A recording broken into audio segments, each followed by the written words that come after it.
Sejam muito bem-vindos a mais um episódio do Via Contatos Podcast, lugar onde nós falamos de empreendedorismo, gestão e da vida real do empreendedor brasileiro.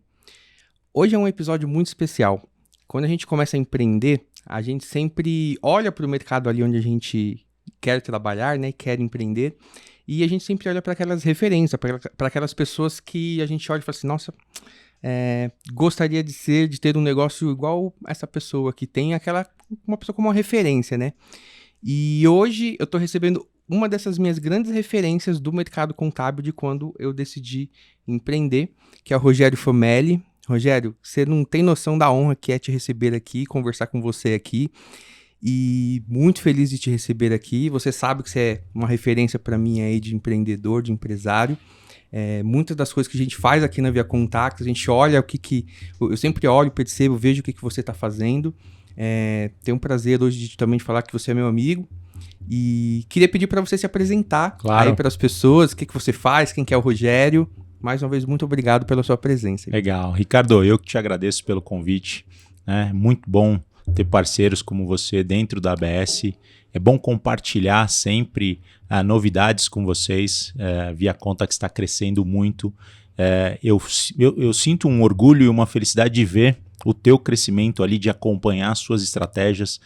Quando você foi lançar o podcast, né, você me contou sobre a novidade, olha, nós vamos lançar um podcast. Eu falei, um dia eu vou estar lá com você gravando esse podcast. Então hoje já é um feito o podcast da Via Contatos. Então, para mim, é muito bacana, né? Para quem não me conhece, eu sou Rogério Fomelli, eu trabalhei 20 anos no mercado financeiro, comecei como office boy, 12, 13 anos depois eu já era diretor financeiro de um banco de investimento e aos 35, 36 anos de idade decidi empreender, uma decisão muito difícil, eu estava no ápice da minha carreira, né?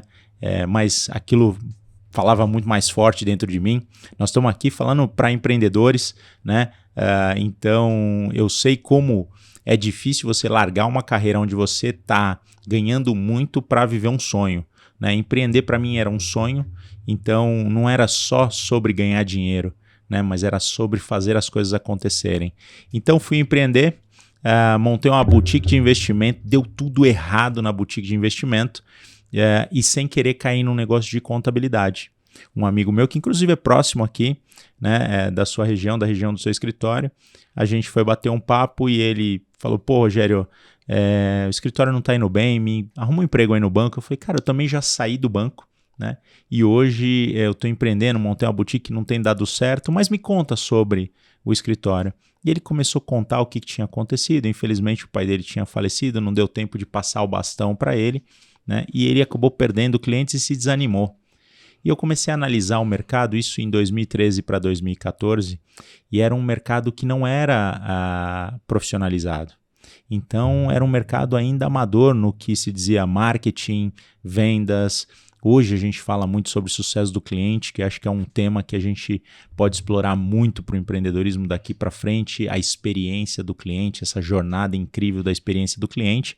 Mas a gente começou a olhar marketing e vendas, e aí eu entrei junto com ele nessa dinâmica de escritório de contabilidade.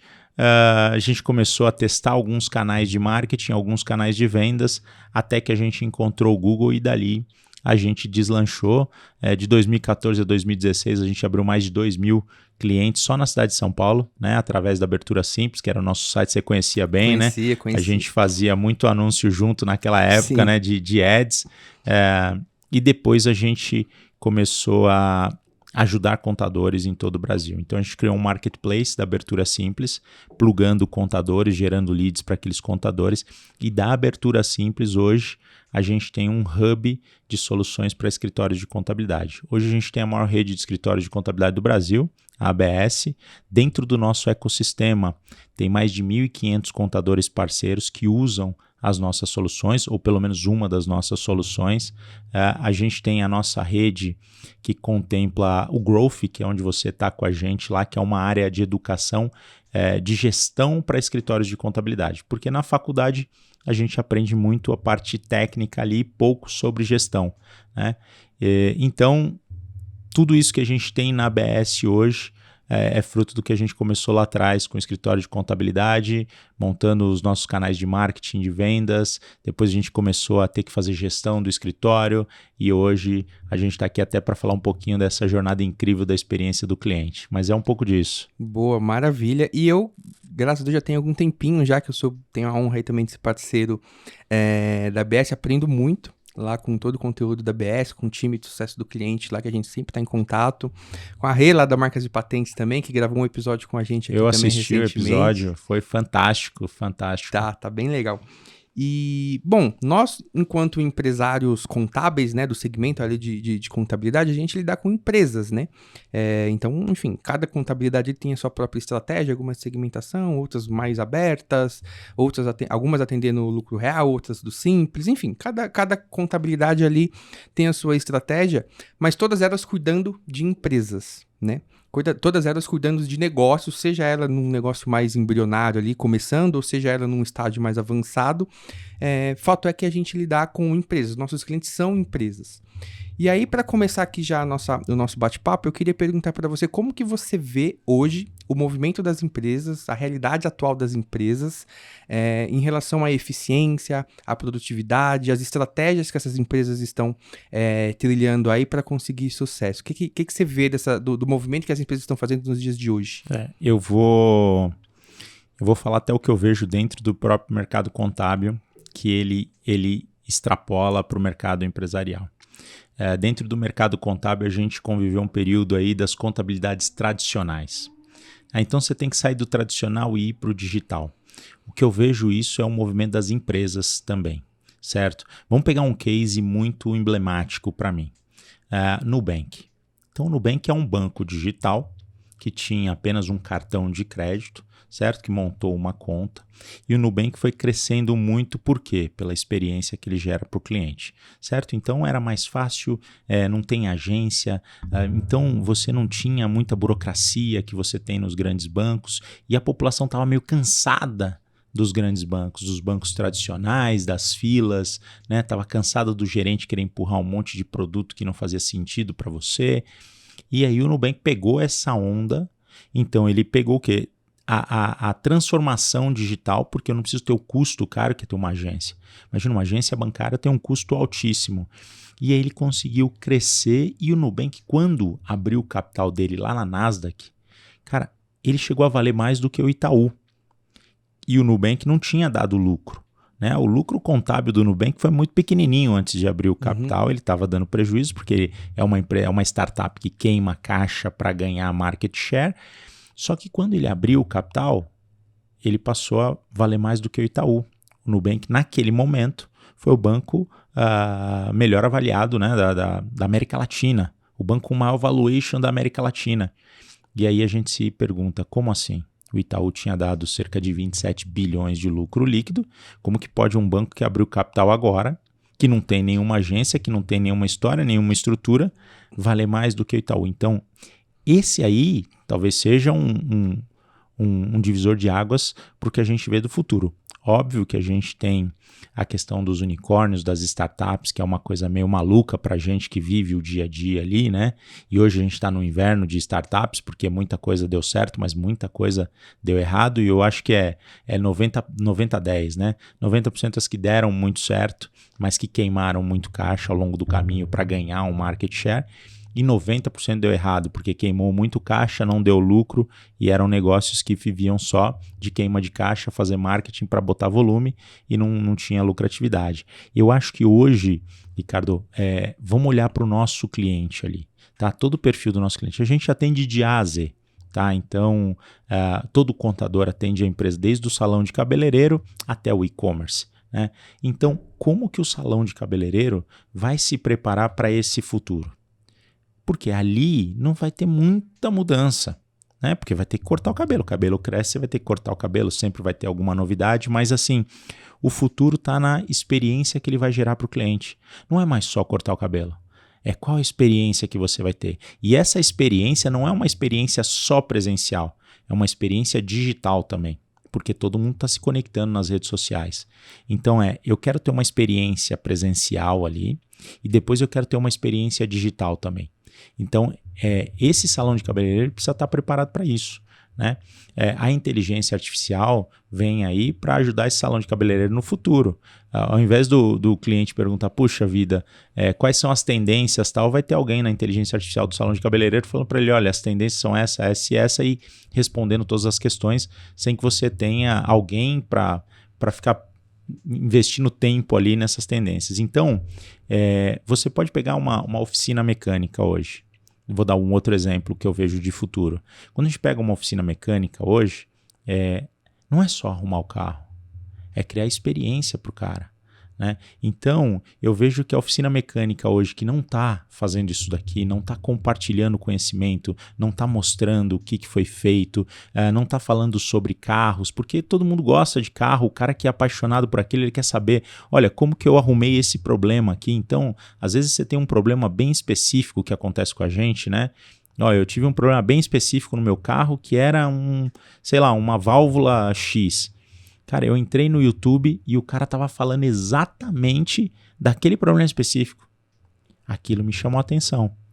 E aquilo vai dando uma relevância para ele que quando eu chego na oficina dele, ele já é um popstar para mim, porque eu falo, pô, eu te vi lá no YouTube. Então é uma oficina mecânica, continua consertando o carro, mas o cara digitalizou a experiência, certo? Eu tenho um pessoal que faz aquela personalização de carro, pô, viraram febre. Aí você vai lá, não porque você quer ter a personalização do seu carro, ou quer colocar um insufilme no seu carro. Você vai lá porque o cara, ele é uma estrela para você, certo? Porque ele mostrou como é que ele faz, como é que é feito os desenhos. Então você começa a ver e fala assim, puxa vida, olha aquele carro, ele era preto, agora tá azul, ficou legal pra caramba, putz, eu queria isso daqui. Então, esse é o futuro, né? Tem uma nova janela de oportunidade na digitalização, na comunicação, para que todo mundo possa ter o acesso. No nosso mercado tradicional de contabilidade, os contadores atendiam os clientes que estavam próximos a eles. Hoje você provavelmente tem cliente de todo o Brasil. Temos sim. Não? Até fora do Brasil, né? A gente tem cliente fora do Brasil. Até fora do Brasil, que eu nem sabia. É incrível isso. Mas por quê? Porque você está desde lá de trás já fazendo essa migração do tradicional para o digital. Certo? Então, você está falando assim, puxa vida, eu não posso me limitar à minha cidade. Tem contadores que estão em cidades pequenas e que não tem campo de atuação, não tem muita empresa ali, não nasce muita empresa nova. Então ele está falando, puxa vida, se eu fizer isso, se eu compartilhar o conhecimento que eu tenho com pessoas que estão querendo empreender e ajudar essas pessoas no estágio delas, amanhã essas pessoas podem se tornar meus clientes. E você vai aumentando esse leque. Então, o trabalho que você já fez lá atrás, digital, e o trabalho que você vem fazendo agora de conduzir o conhecimento até as empresas é fundamental, porque amanhã você vai ter um reconhecimento dessas empresas aí. Porque é melhor eu estar lá com o Ricardo, que está focado em gerar conteúdo para o meu negócio. Ele já me ajudou em muita coisa aqui, porque ele me ajuda diariamente com conteúdo sobre gestão, sobre empreendedorismo, sobre marketing, sobre vendas, do que propriamente, Ricardo, eu só buscar um contador. Aquele contador que me gera a guia, que me gera o balancete e que me manda o boleto para eu pagar. Não é isso que ele quer mais. Ele quer alguém que vá além, né? Ele quer alguém que entrega uma experiência para ele. Amanhã você vai estar fazendo o quê? Você vai estar fazendo um evento presencial aqui em São Paulo que os seus clientes vêm de todo o Brasil. Por quê? Aí eles querem ter uma experiência junto com você. Então vamos passar 2 dias aqui. Como a gente tem na BS, vamos passar 2 dias aqui juntos para a gente falar sobre gestão, fazer um networking, entender o que a gente está falando aqui. Qual que é o futuro das empresas? Né? Para onde a gente está caminhando? Para onde eu posso? Como que eu posso ajudar o meu cliente? Então, para mim é isso, né? Você sai do tradicional, vem para o digital em todos os negócios, e aí começa a gerar experiência, que é a tal da experiência que o Nubank diz que gerou para todos os clientes dele, né? Sem atrito. Então, uma coisa mais leve, todo mundo gosta de ter o cartãozinho roxo do Nubank, e ele cresceu de maneira exponencial, né? E continua crescendo. Então, cara, abriu capital lá fora, foi um super sucesso. Mas por quê? Jornada de experiência do cliente. Então, a gente sai do tradicional, começa a trabalhar no digital, que foi o que eles fizeram. Ó, banco tradicional aqui, Itaú, Bradesco, Santander, Caixa Econômica, Banco do Brasil. Banco digital, Nubank, Banco Inter, enfim, outros bancos que estiveram no digital. E agora, a experiência do cliente, que eles saíram na frente. Ó, vou gerar uma experiência fundamental aqui para o cliente virar um fã. E o Nubank conseguiu fazer isso. Tem muita gente que é fã do Nubank, certo? Então qual é o papel dos escritórios de contabilidade, dos salões de cabeleireiro, das oficinas mecânicas? O papel é de sair do tradicional, do dia a dia deles aqui, digitalizar e depois criar uma experiência. É isso que a gente tem que fazer. É legal você falar disso porque é um processo de mudança, né? É um processo, igual você comentou, da saída do tradicional, um caminho ali pro digital. E se a gente for perceber ao longo da história, isso acontece em larga escala. Se a gente parar para pensar, por exemplo, quando o primeiro carro foi produzido, Ford, cara, o foco é do produto. Então você só podia, se você quisesse um carro, você tinha que ter um Ford T preto, que foi o primeiro carro que foi produzido lá na Ford. Era o produto. Ah, você não quer um carro preto? Cara, sinto muito, você vai ficar sem carro. Era isso, o foco é do produto. Não tem um foco no cliente, é do produto. Passa-se os anos, né? Revolução industrial, quantidade. Então, assim, tecnologia, você produzia muita coisa em larga escala. Então, muita coisa. Passou-se o tempo, já não bastava mais produzir em quantidade. Você precisava ter um produto melhor. Aquilo que você produzia em larga quantidade, você tinha que produzir melhor. Só que o melhor também, em algum momento, não era mais suficiente. Aquilo era muito bom, era um produto muito bom, mas qual que era a experiência que o cliente tinha com aquilo? Poxa, tinha um produto que fazia tudo dentro de casa, mas você não tinha uma experiência, as empresas não promoviam de fato ali uma experiência ao qual o cliente pudesse virar fã dessa empresa, né? Que é o que hoje muitas empresas buscam, né?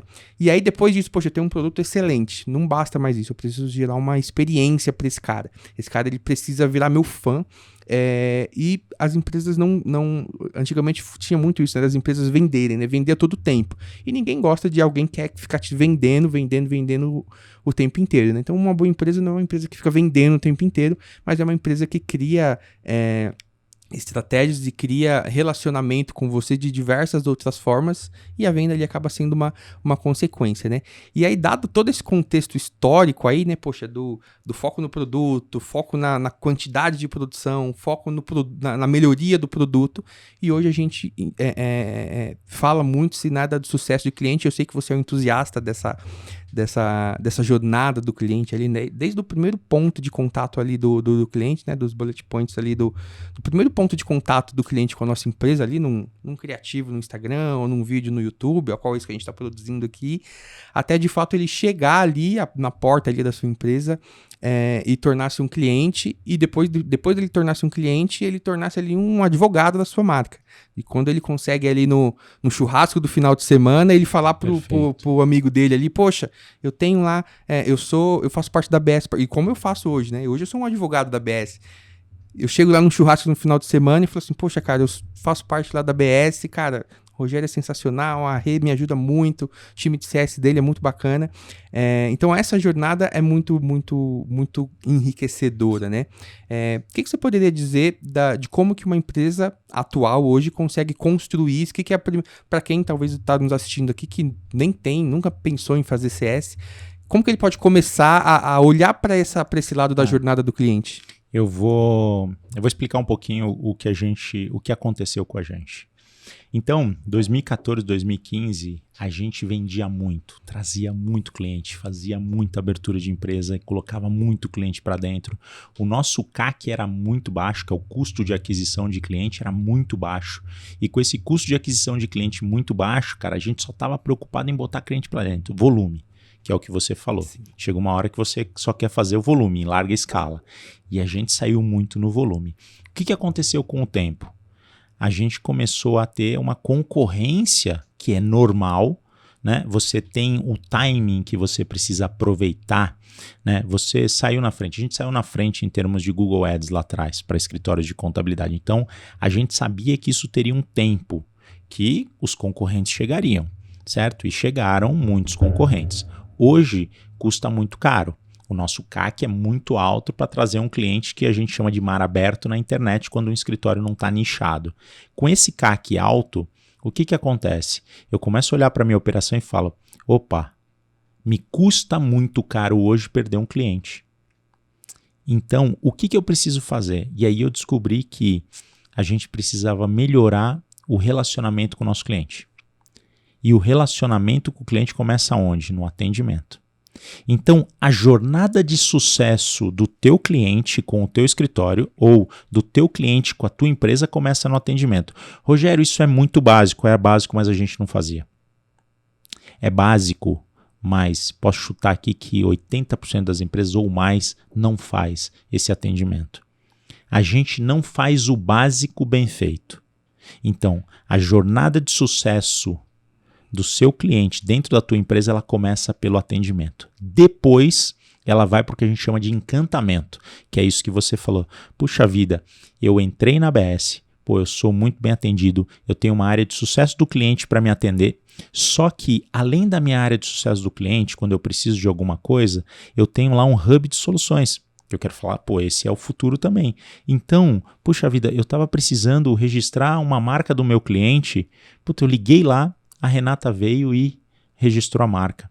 Aliás, eu queria compartilhar esse fato que é importante do registro de marcas, e a Renata se predispôs a vir aqui no meu podcast para gravar um assunto que é importante para todos os empreendedores, que é o registro da marca.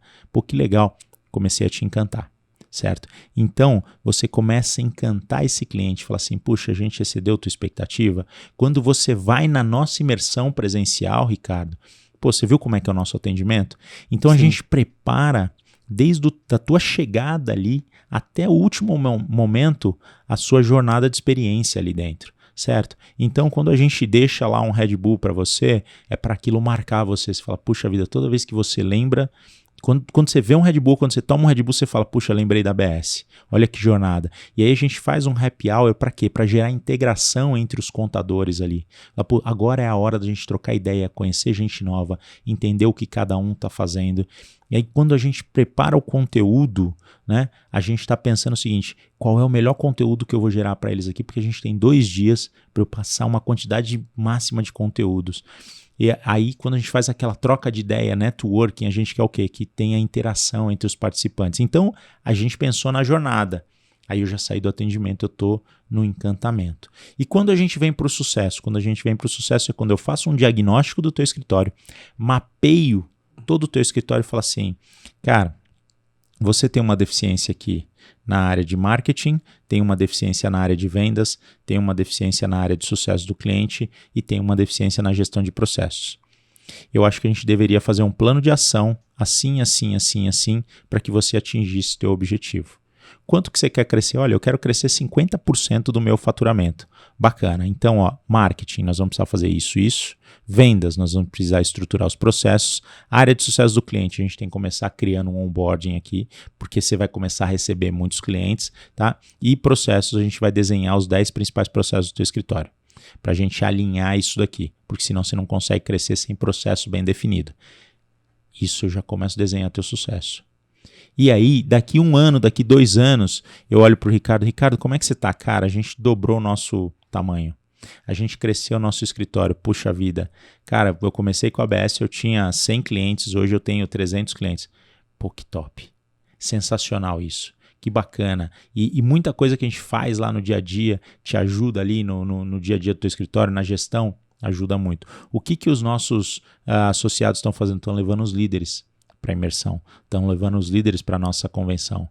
Então, o cara leva o líder dele para o líder dele ter aquela mesma energia, viver na mesma ambiência que a gente está falando, né?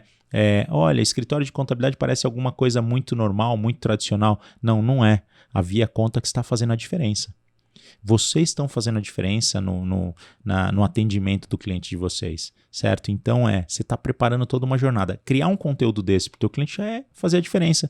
Quantos escritórios de contabilidade estão investindo tempo para compartilhar conteúdo com os clientes? São poucos. Pouquíssimos. São 80 mil escritórios registrados no CFC. Se você tiver 1.000 fazendo isso, é muito. É muito. Eu acho que não tem.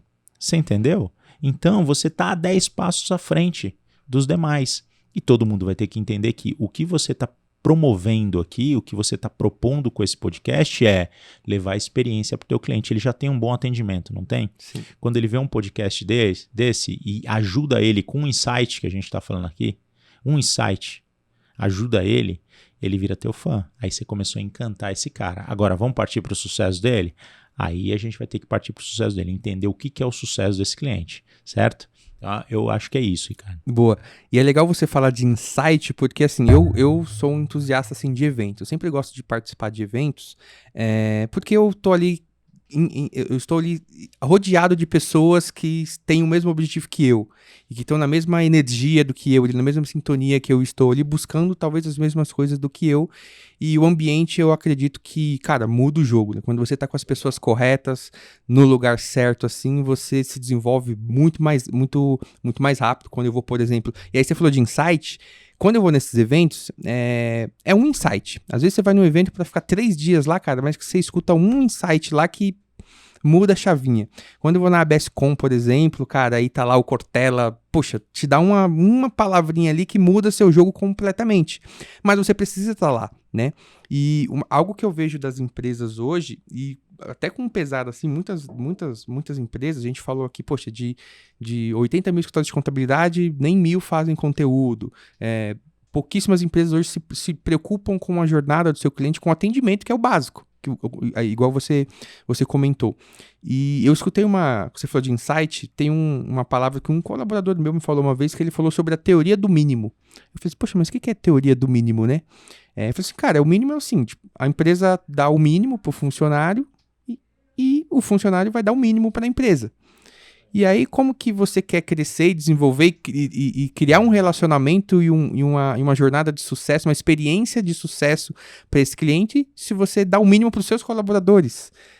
Se você, cara, faz o mínimo possível. Então, assim, as coisas não funcionam dessa forma, né? E aí é o trato que a gente lida primeiro lugar, com os nossos próprios colaboradores, porque são eles que vão atender os nossos clientes lá na frente, não é isso? Eu acho legal você ter citado isso. Nessa semana aqui eu tive no podcast com o Denner Lippert da V4. Acompanhei, ela estava acompanhando. Foi muito interessante.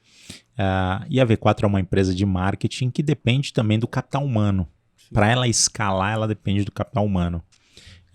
E a gente começou a discutir muito fora do podcast sobre partnership. Que é qual é o futuro do colaborador dentro da tua organização. Esse cara, talvez, ele não queira mais ser seu funcionário.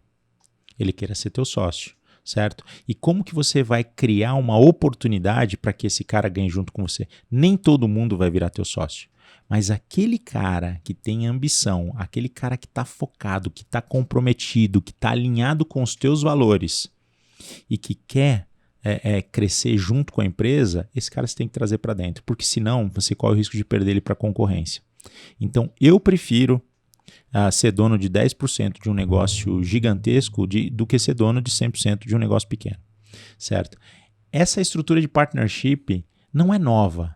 Essa estrutura começou lá atrás, com o Banco Garantia aqui no Brasil, que começou a desenhar isso, depois veio para a BTG Pactual, agora está muito forte, enraizado na XP e nas empresas de startup. Mas, você sabe o que me remete a essa estrutura de partnership? Que a contabilidade começou primeiro. Rogério, do que você está falando? Eu estou falando das Big Four.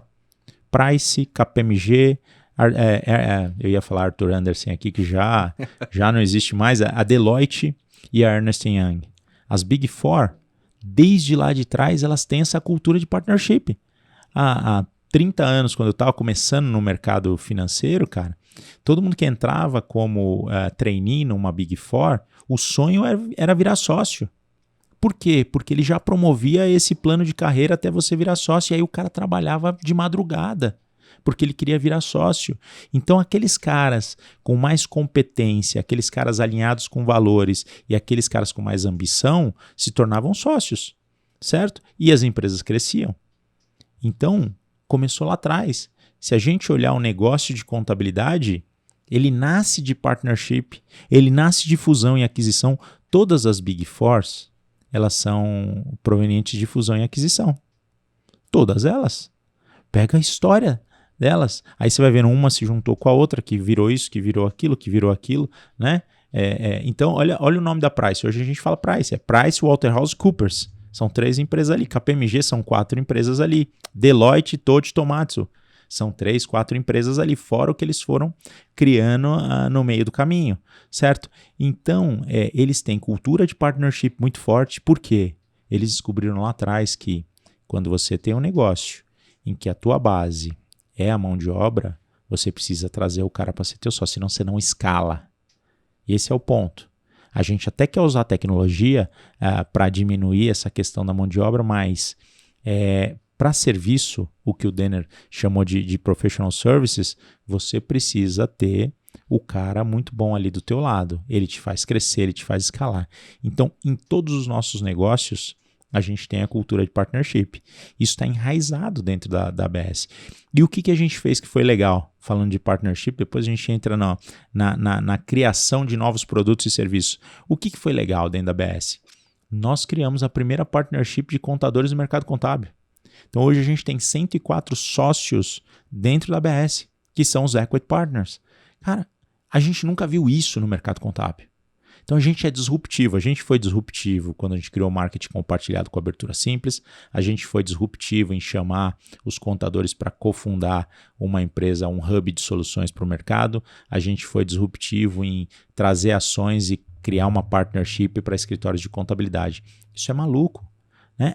Por que você fez isso? Porque é o seguinte, você não quer mais ser parceiro daquela marca, você quer fazer parte. Você quer ter ações daquilo, porque se um dia a gente abrir o capital lá na B3 ou na Nasdaq, cara, você ganha junto. Então a gente vai junto. E quando a gente começa a olhar o junto, cara, putz, você fica imbatível, entendeu? Então a gente tem o nosso slogan que é juntos somos imbatíveis. Porque sozinho eu tenho um tamanho, sozinho eu tenho uma força, mas junto eu vou muito longe. É pegar o exemplo da Cacau Show. Eu gosto muito de citar esse exemplo da Cacau Show do Juntos, sabe? Por quê? Imagina o seguinte, tem uma loja da Cacau Show aqui perto, certo? Sim. Tem. A gente deve andar aqui e deve ver uma loja da Cacau Show. Bacana. Pensa nessa loja da Cacau Show, imagina se essa loja da Cacau Show tem 10 milhões para investir numa propaganda televisiva no horário nobre. Você acha que ela tem esses 10 milhões? Essa loja que a gente passou? Essa loja, acho que não. Provavelmente essa loja não, certo? Ou certamente essa loja não. Mas, se juntar 5 mil lojas da Cacau Show e cada uma der 2 mil reais, a gente encontrou os 10 milhões. E aí você tá lá, no horário nobre, tá vendo, de repente passa aquela propaganda com aquele chocolate maravilhoso, você olha para sua esposa, puxa vida, fiquei com vontade desse chocolate. E aí, olha só, eu tô atingindo agora milhões de pessoas que estão no pico da audiência. E aí o que acontece? Milhões de pessoas. Muita gente vai passar em frente a essa loja. O que ele vai lembrar? Do chocolate. Ele vai entrar lá e vai comprar o chocolate. Entrou lá para comprar o chocolate, ele pode tomar um café, ele pode comprar um presente. Fora o branding que a marca cria. Por quê? Porque se eu quero comprar alguma coisa, eu já sei que, olha, a Cacau Show, ela tem um determinado branding, porque o fato de você aparecer no horário nobre já te distancia da tua concorrência, entendeu? Então qual que é melhor? Melhor é essa daqui, ó, porque ela está aparecendo na televisão. Então, sozinho, ninguém chega lá, mas você vê o pool de franquias, como você ganha a força da marca, certo? E vale a pena para todo mundo, porque não importa se a gente está em São Paulo, se a gente está no Rio, em BH, em Brasília. Passou na frente de uma lojinha, passou no shopping, viu a loja da Cacau Show, te remeteu a propaganda, aquele chocolate descendo lá e você fala assim, puxa vida, vou entrar e vou comprar um chocolate, certo? E aí é o branding, e aí você não briga mais por preço, certo? Por quê? Ela está criando uma experiência, desde a propaganda até quando você entra na loja, e a experiência do chocolate agora, você não quer mais comer um chocolate, você quer dar de presente. Olha a experiência quando a gente começa lá atrás, o que as empresas de chocolate faziam? Vou fazer muito volume, vamos pensar em ovo de Páscoa. Vou fazer muito volume, aí eu pego esse volume, mando lá para o supermercado, aí eu cobro R$5 e R$5 eu ganho no volume, o supermercado vende a 25 e ganha na venda do volume e todo mundo compra e todo mundo é feliz, certo? O chocolate custa R$5 lá para produzir. Na Cacau Show também custa R$5, certo? Para produzir, só que ela vende a R$150. Por quê? Ela gastou mais 10, fez uma embalagem maravilhosa do chocolate, certo? Só o fato dela colocar naquela embalagem já valorizou o chocolate. Ela está vendendo a experiência, a embalagem. Você acha que eu vou receber uma caixa de chocolate da Nestlé. Então eu embrulho ela no pacote e te entrego uma caixa de chocolate. Vem lá o bombom sortido, você tá feliz, pô, um presente e tal. Mas quando você abre uma caixa, aquela embalada, você abre, tem um negocinho pequenininho, você abre ela assim, é um presente aquilo. Então mudou o contexto. Não é só comer o chocolate, ela também tem o chocolate. Você pode comprar lá uma barrinha por R$5, por R$10, você come, sai da loja, come a barrinha, toma o chocolate. Mas qual é o grande ganho dela? Quando você decide dar um presente. E aí, quando você decide dar um presente, cara, aquilo foi transformado em uma experiência. Então, essas lojas de chocolate transformaram o chocolate em experiência. Fantástico isso. E é o que a gente tem que fazer em todos os negócios. Transformar em experiência. Não podemos citar qualquer negócio. Né? Imagina um negócio aí que você acha que é muito difícil a gente sair do tradicional, migrar para o digital e transformar a experiência. Cara, um negócio que eu tenho reparado muito e que tem me chamado a atenção é daquela rede de supermercados Oxxo. Fantástico. Cara, eles estão... Você anda em São Paulo hoje, na cidade aqui, em toda esquina você encontra um. Por quê? Porque, cara, eles falam assim, antigamente, né, a gente estava acostumado com as mega lojas, né, hipermercados. Isso aí. Você se perdia lá dentro, você não conseguia saber onde que era o setor da bolacha ali que você queria comprar. Não, eles pegaram e falaram, cara, eu vou colocar um em cada esquina ali, em cada lugar. Tem as cadeirinhas ali pra pessoa, de repente, comer alguma coisa ali, ficar ali, passar uma tarde, tomar um café ali, alguma coisa assim. E hoje você pode ver, pelo menos eu tô com essa impressão. Poxa, todo lugar cada vez mais tem uma loja nova da Oxxo, que é uma estratégia nova para quem vai no supermercado. A pessoa não quer mais ver aquele mundo de coisas lá dentro de um supermercado. Ela quer algo compacto, mais rápido, mais prático, do cotidiano dela ali, da vida do paulistano, que às vezes é muito... A gente tá aqui no estado de São Paulo, que é mais corrida, tem que ser rápido, não dá pra ficar perdendo muito tempo dentro de um supermercado, mas é uma estratégia que tá se concretizando como algo muito assertivo, né? Você vê que no passado, olha como tudo muda, mas a gente volta ao passado, né? No passado se tinha esses mercados pequenos em cada bairro. Cada bairro tinha o seu supermercado pequeno, né? Eu vou na Moca, ainda tem um supermercado pequeno lá que é da Moca, né? Que é o Yamauchi. Então ele tem 3 lojinhas lá. Ele não é uma grande rede como o Pão de Açúcar, como o Carrefour. Então você tem. E aí, de uns tempos, há uns 10 anos, 12 anos, você teve esses mini mercados nascendo dentro das cidades, mas mini mercados de donos mesmo, pessoas como a gente. Cara, eu vou montar um mini mercadinho para gerar o quê? Conveniência, certo? E aí eles começaram a montar. E logo as grandes redes começaram a sacar que esses mini mercados aí ia tomar um grande pedaço da fatia de mercado deles. Por quê?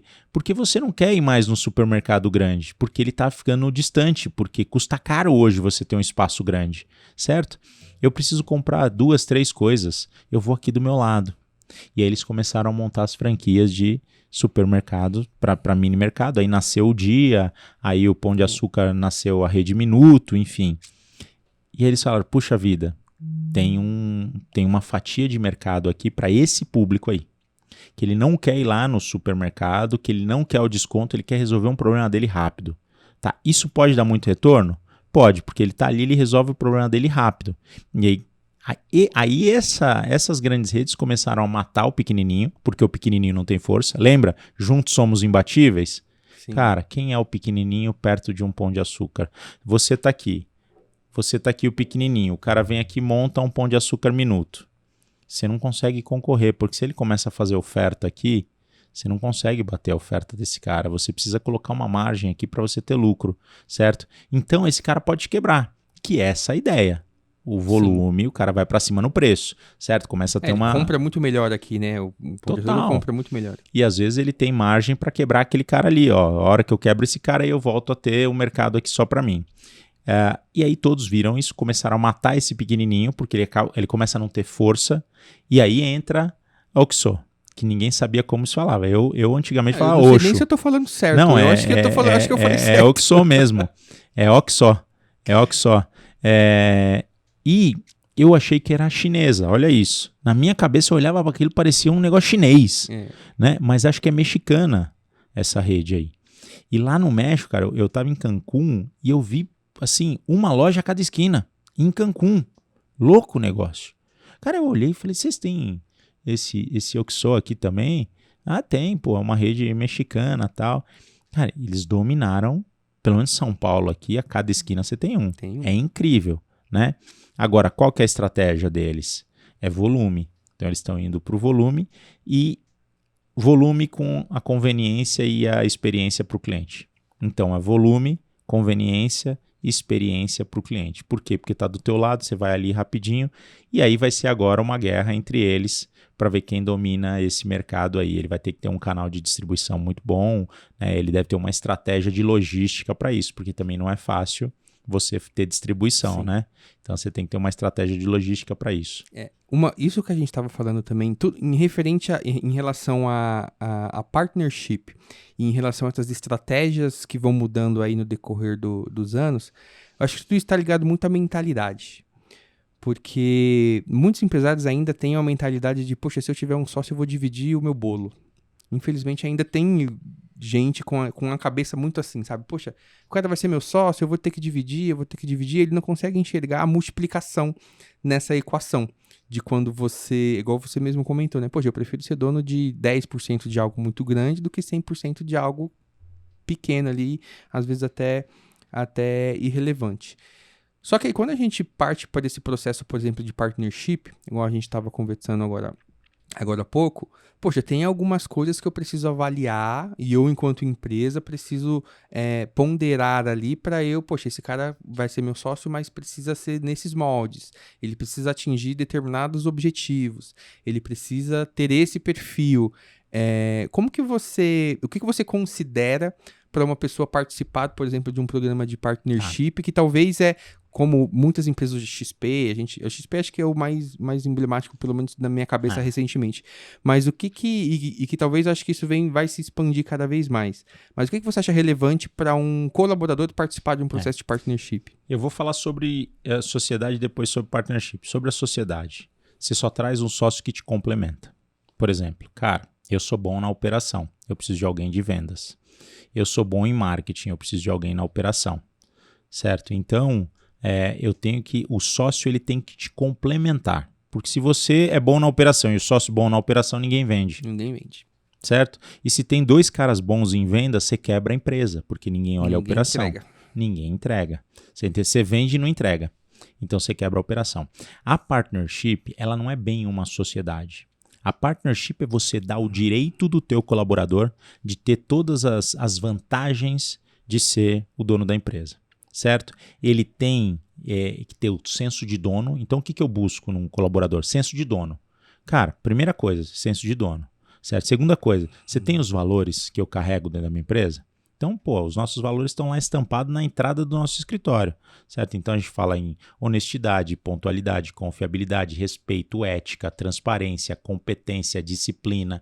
Então, esses são os valores que permeiam ali a BS. Cara, você tem todos esses valores?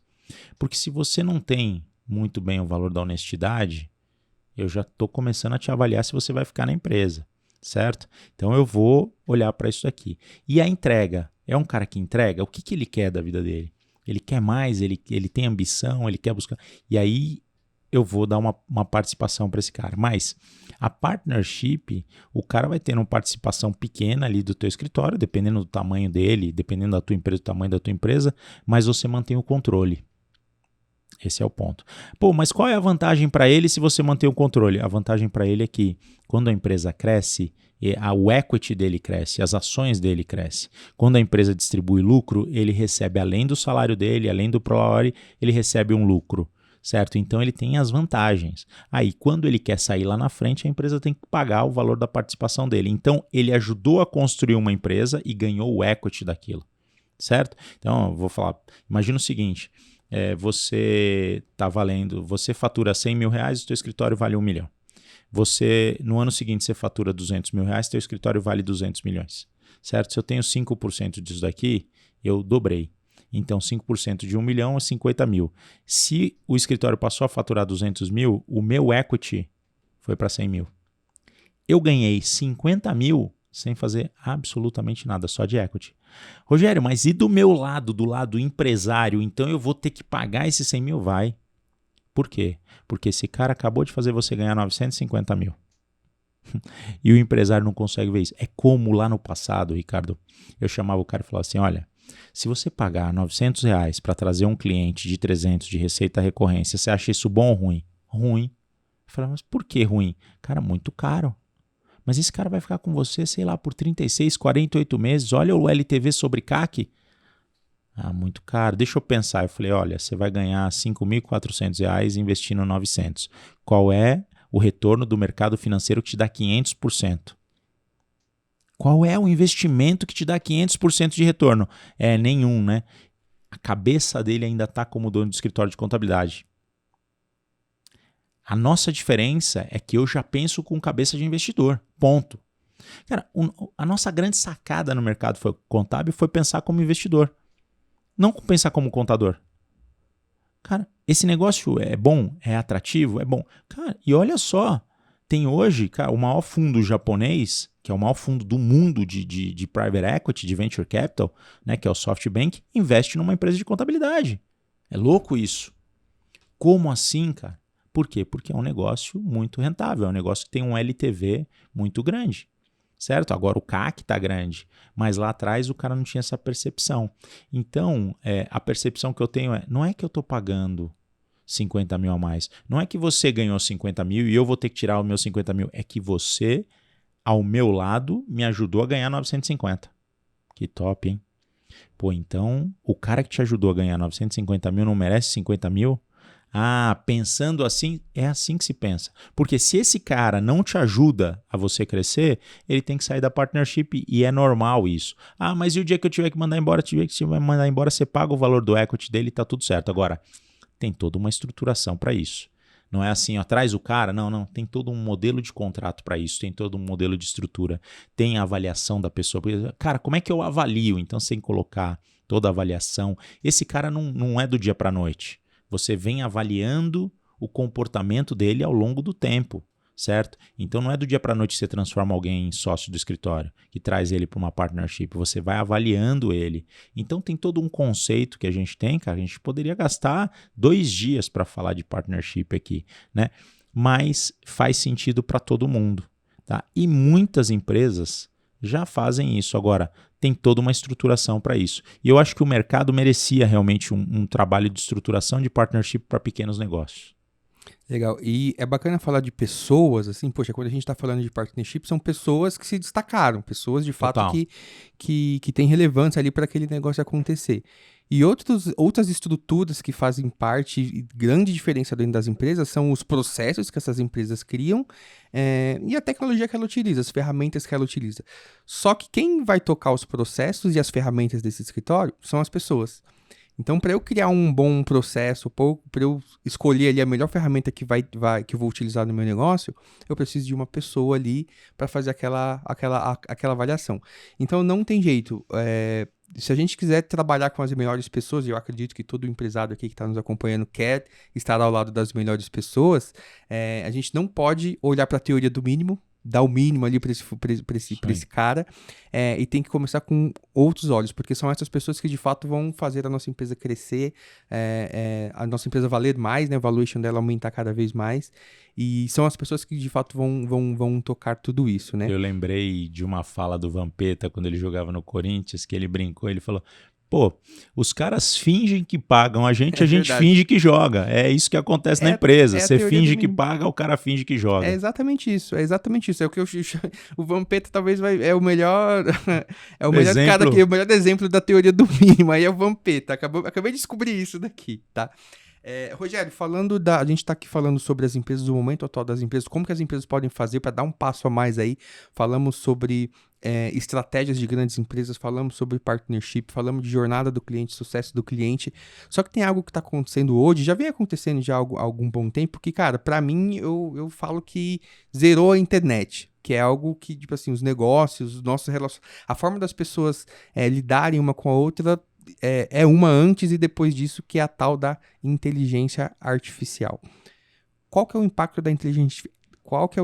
da inteligência artificial que você enxerga nos negócios daqui para frente? Então, eu acho que vai mudar muita coisa, certo? É como a Revolução Industrial.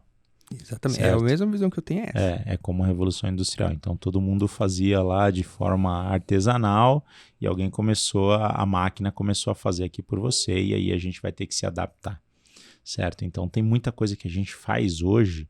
Talvez esse podcast que a gente está fazendo hoje vai ser feito por inteligência artificial. Sim. Né? Então, alguém vai lançar um podcast por inteligência artificial que vai entrevistar um candidato, a inteligência artificial me entrevista, certo? Então, ela já tem essa capacidade de fazer isso daí.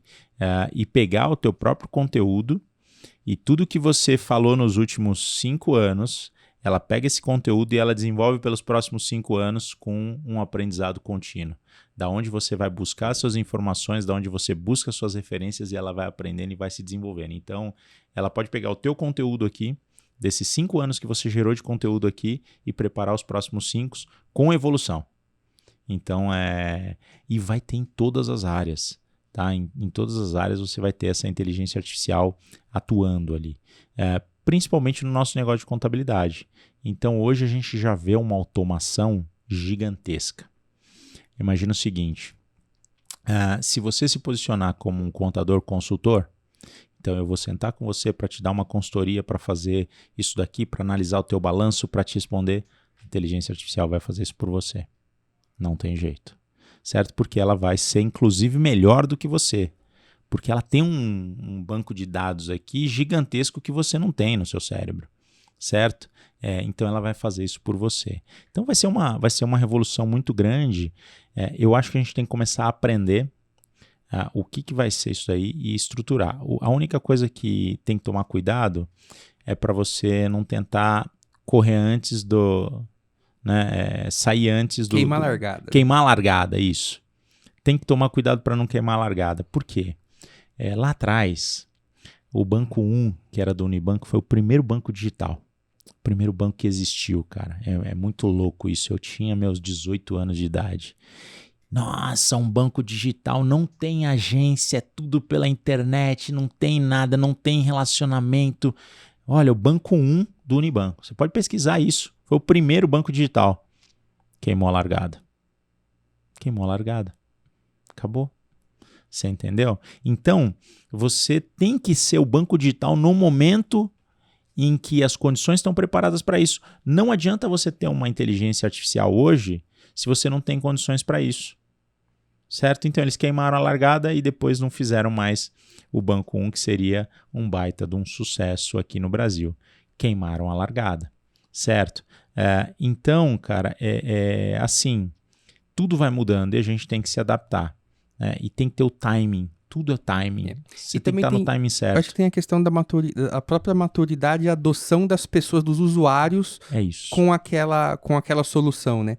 Poxa, podemos fazer aqui a inteligência artificial hoje que já tem condições de fazer, cara. Muita coisa que um escritório de contabilidade faz, a inteligência artificial bem preparada já faz. Mas será que as empresas estão aptas e prontas para aderir a essas soluções, né? Eu acho que essa questão do timing foi exatamente isso, né? Provavelmente não. E hoje deve custar muito caro, entendeu? Hoje deve custar muito caro. Então, montar uma estrutura de banco digital lá atrás era muito caro. Hoje você tem as estruturas de BaaS, que é Banking as a Service. Você pode montar um banco digital para via Contax.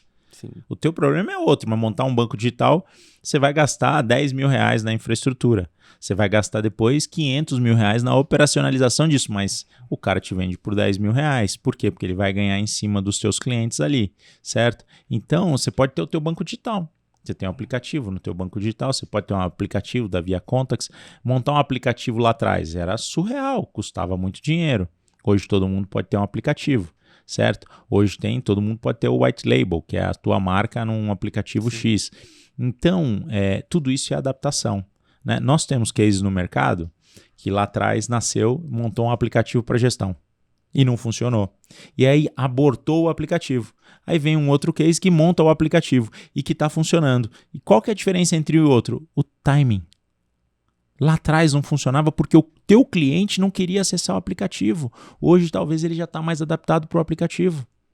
E o mesmo perfil de empresa aqui, certo? Então, às vezes o timing a gente tem que tomar cuidado para não queimar essa largada aí. Então a gente tem que ir conduzindo. Óbvio que quando você está à frente de alguma situação que você pode se lançar, é muito importante, é muito bacana, mas você tem que tomar cuidado para não queimar a largada, né? Então, eu acho que a gente tem que analisar a inteligência artificial, como que a gente vai trazer isso para os nossos negócios, como é que a gente vai automatizar tudo isso dentro de um escritório de contabilidade ou dentro de uma empresa, mas sabendo que tem um timing de adoção ali pelos seus clientes. Sim. E até enquanto empresários de contabilidade também, a gente tem que ficar de olho também até nos órgãos na Receita Federal, em como que o governo está enxergando tudo isso também. Porque o governo ele também utiliza a inteligência artificial e o Guilherme também vai otimizar os seus processos através da inteligência artificial. Então, esses movimentos que vão acontecendo, poxa, será que ainda vai ter obrigação acessória? Como que o governo está pensando em melhorar isso? A gente já teve bastante atualizações aí recentemente, mas como que vai ser essa relação governamental com as empresas também via inteligência artificial, né? Porque não são só as empresas que as utilizam, né? O governo também utiliza, né? Total. Então, quanto mais... E o governo tem uma tecnologia sensacional, né? Ele consegue fazer cruzamento de tudo. Então, isso vai mexer no futuro das empresas também. Porque a hora que o governo começa a utilizar a inteligência artificial, cara, ele vai ter muito mais informação num curto espaço de tempo do que aquele cliente está arrecadando ali, certo? E aí a gente tende a não usar mais dinheiro vivo, então tem uma redução do uso de dinheiro vivo, que em tese o governo não conseguiria rastrear ali, mas ele consegue rastrear tudo. Ele consegue rastrear hoje se você está comprando um produto e esse produto chegou. Se emitiu nota fiscal, acabou, né? Se está comprando lá 100 mil reais de produto, está vendendo 10. Você deveria vender 200, mas está vendendo 10. O que aconteceu, né? E aí, talvez no futuro ele consiga saber quem consumiu aquele produto. Então, uma coisa meio maluca, mas acho que vai impactar todo mundo. Boa. Rogério, a gente tá... Poxa, o tempo voa aqui quando a gente tá com um papo bom aqui, conversando sobre o negócio, que é um assunto, cara, que eu amo falar, adoro falar. A gente tá chegando aqui ao final do nosso episódio. Queria que você deixasse aí um recado aí para quem é empreendedor. A gente sabe a vida real ali do empreendedor, como é difícil, os desafios, muitas vezes é solitário, e a gente precisa estar em ambientes, em locais ali que a gente tenha pessoas que passam ali pelas mesmas coisas que nós, que vivem ali o dia a dia, a vida real ali, nada de muita de glamorização, daquela... Eu sempre falo, né, poxa, que a vida de empreender não é um morango. Então, queria que você falasse aí de toda a sua experiência empreendendo, do que você pode falar para essas pessoas aí, e te agradecer, cara, imensamente por ter vindo até aqui, a sua disponibilidade, sua tratativa que a gente teve ali. Você, já falei, é uma referência para mim aí no mercado de contabilidade, mas não só no mercado de contabilidade, mas como empresário mesmo. E queria que você deixasse esse recado aí para a galera. Não, perfeito. Bom, o que você falou dessa glamorização no empreendedorismo, e algumas pessoas até colocam que, cara, você pode trabalhar 2 horas por semana, 4 horas por semana. É verdade. É verdade. Só que isso só acontece depois que você chegou no sucesso do teu negócio, depois que você organizou o teu negócio, depois que você criou um negócio que está 10 passos à frente do teu concorrente. Por quê? Quando todo mundo fala lá, você trabalha 2 horas por semana, 4 horas por semana, e aí você chega no sucesso porque é a gestão, cara, não cai nesse golpe. Não caia nesse golpe, tá? Por quê? Quem está te falando isso é provavelmente que quer vender um curso para você. Então, empreender é muito difícil. Empreender é uma jornada de dificuldades, onde você tem muito desafio e você tem que abraçar esse desafio e você não pode evitar, você tem muito obstáculo pela frente. A gente, como empreendedor, quantos obstáculos você ainda não tem no dia a dia ali, e aí você tem que se superar, você tem que superar esses obstáculos, você tem que aceitar as críticas que você recebe. Por exemplo, puxa vida, um cliente vem e faz uma crítica do teu negócio, entenda se aquela crítica é uma crítica construtiva para você aprender com aquilo e melhorar. Você tem que ser humilde o suficiente para saber aprender com aquelas críticas e, por fim, se inspire em exemplos reais de sucesso. Eu só me inspiro em quem tem sucesso naquilo que eu estou focando. Então, cara, tem um empreendedor que ele teve muito sucesso vendendo curso. Eu sou vendedor de curso? Não. Cara, então eu não posso me inspirar nesse cara. Esse cara, para mim, não é o sucesso da operação. É isso que eu falo. Agora eu quero vender curso. Então eu vou vender curso, eu vou vender mentoria. A esse cara, para mim, agora passa a ser um case de sucesso. Porque o mercado de educação é um ótimo mercado. Agora, se ele está ganhando dinheiro vendendo curso para te ajudar a empreender, não funciona. Você está indo no cara errado. Entendeu? Então, eu acho que você tem que buscar quem vai te ensinar, quem não é um empreendedor de palco, certo? Quem está lá na operação. Então, porque quando o cara está na operação, cara, ele entende essas dores aqui. E aí ele começa a falar para você, olha, é isso mesmo, cara. E não tem jeito, tá? E aí eu não vejo nenhum empreendedor de verdade falar que trabalhou menos de 14 horas por dia no começo da operação. Você não vê esses caras falando, foi fácil pra caramba, que eu tive uma ideia genial, sensacional e aconteceu o sucesso do dia pra noite. O empreendedor de verdade, cara, ele não vai falar isso. Você não vai ver um Abílio Diniz falando isso. Você não vai ver um Flávio Augusto falando nisso. Você não vai ver um João Adib falando nisso. Quem você vai ver falando isso é o cara que está te vendendo um curso, que é um empreendedor de palco. Então, aqui a gente está falando para empreendedor da vida real. Cara, é difícil, tem que trabalhar muito, mas você chega lá. Você chega ao sucesso. Você vai ganhar dinheiro, você vai ter sucesso, você vai crescer, entendeu? Então, e se inspire em cases de sucesso. Eu gosto muito de me inspirar em gente que já fez alguma coisa. Então, eu olho a história lá e falo assim, puxa vida, olha a empresa que esse cara criou. Pô, que bacana, cara. Às vezes ele até erra, mas é legal você. E às vezes você tem que analisar as duas versões, né? Uma coisa que me remete muito é o filme do McDonald's. Né? Por um lado eu olho e falo assim, caramba, cara, o cara criou o McDonald's. Por outro lado, o cara também traiu os fundadores. E aí você fica naquela vertente, mas assim, olha só, o valor que ele tinha aqui era legal, ok, mas o que ele criou do negócio aqui me inspira. Por quê? Porque o cara foi persistente, porque o cara superou muitos obstáculos, porque o cara abraçou muitos desafios, porque o cara já tinha 54 anos quando ele começou a empreender no McDonald's. Então não era um cara jovem, era um cara que já tinha uma certa idade e o cara montou hoje a maior rede de fast food do mundo. Né? Então é surreal. Então isso me inspira. Agora, que o cara não pagou os caras, cara, isso daqui é um exemplo para eu não seguir, que está fora dos meus valores, certo? Então, você tem os dois lados ali. Esse é o recado que eu deixo para você que é empreendedor, você que quer empreender. Cara, se arrisca, se aventura, né? Eu falo muito que quem tem medo de perder, perde a chance de ganhar. Tomar risco é parte do empreendedorismo, certo? Perder é parte do empreendedorismo. Quando eu montei minha boutique de investimento, cara, eu perdi tudo que eu tinha e fui me reinventar novamente, certo? Então, empreender, Ricardo, não é sobre ganhar dinheiro, é sobre você se realizar. Olha, eu quero empreender porque eu vou trabalhar menos. Não faça isso não. Você vai trabalhar muito mais se você for empreender. Se você quer trabalhar menos, continua onde você está. Você pode ganhar mais trabalhando menos, porque empreender é isso. Agora, é sobre realização. Então, se você quer realizar, pisa no acelerador e vai fundo, que eu acho que você vai ter muito sucesso.